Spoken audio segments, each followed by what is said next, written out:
My name is Dwayne Gefferie and welcome to day 2. Yesterday was all about transformation. Today is all about execution. The conversations that we're having on stage and off stage, as well as here at the MPE Live TV studio, are all about how to actually make things happen. Welcome to MPE Live TV. We're here joined by Nikhita from Signifyd. This is a great conference where we're talking with merchants, we're talking with vendors as well. What is the number one topic that you've been discussing with merchants at the moment at this conference? I think the number one topic that everyone is talking about is agentic commerce. This is the panels are about it, the talks about it. This is the conversations we're having with merchants, conversations we're having with our peers, and it's a conversation we're having amongst ourselves too. Fantastic. And how is Signifyd currently working on agentic commerce and making sure that your solution actually provides the protection that a lot of people are worried about, especially when it comes to trust, identity, and authentication in the agentic process? Yeah, absolutely. So for Signifyd, this is a big focus. We have a team of people working on our agentic commerce solution. When it comes to fraud, there are some nuances here. There's some unknowns. There's some different types of data sets that we do and don't get, and it's really important that we identify that. Whether it's agentic or non-agentic, it all comes down to two things: identity and intent. Who is trying to make this purchase, and what is their intention behind it? And that applies to agentic, non-agentic, across the board. Absolutely. Talking about across the board, cross-border fraud seems to be a challenging subject. What are you seeing currently when it comes to cross-border fraud, and what are some of the solutions that you have in place to make sure that merchants can protect themselves better? So with fraud, as in with payments, it is not one size fits all. There are different countries. Look at Europe. Europe is not a country. It's made up of many countries, currencies, languages, and fraud profiles. What's happening in France is different to what's happening in Germany. There are some things that have really kind of become quite common with 3D Secure, passing that liability shift, but that doesn't mean that the fraud is not there.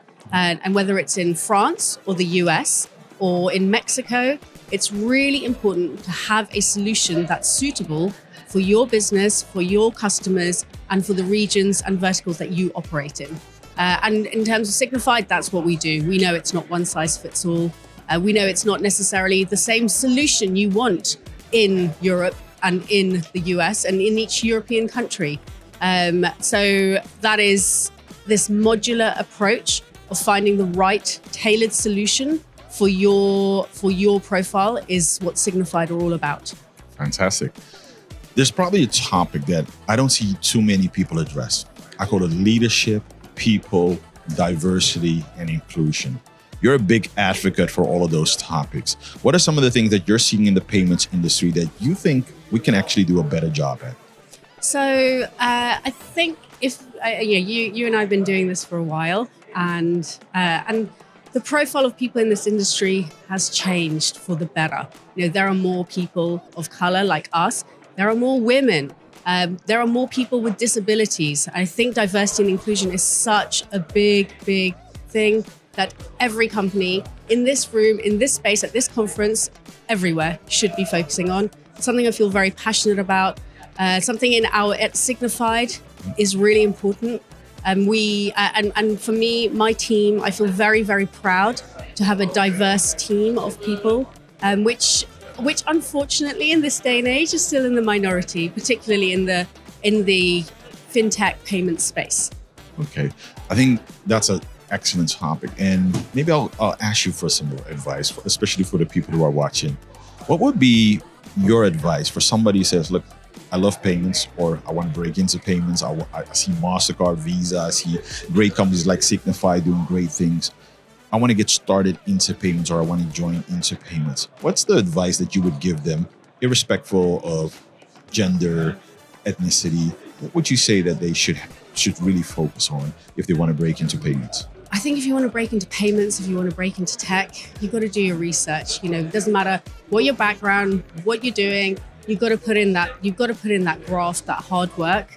learn about what you want, learn about the companies that you want to work for, go out and network. Like that's how we started, right? You know, we put ourselves out there, meeting people, walking around shows like this. That is a bit that I think can be the hardest.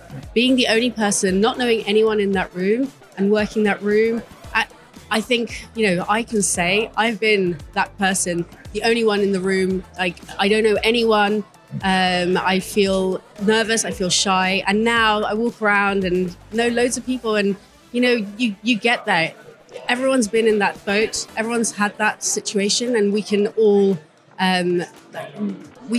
just grow and be a part of something.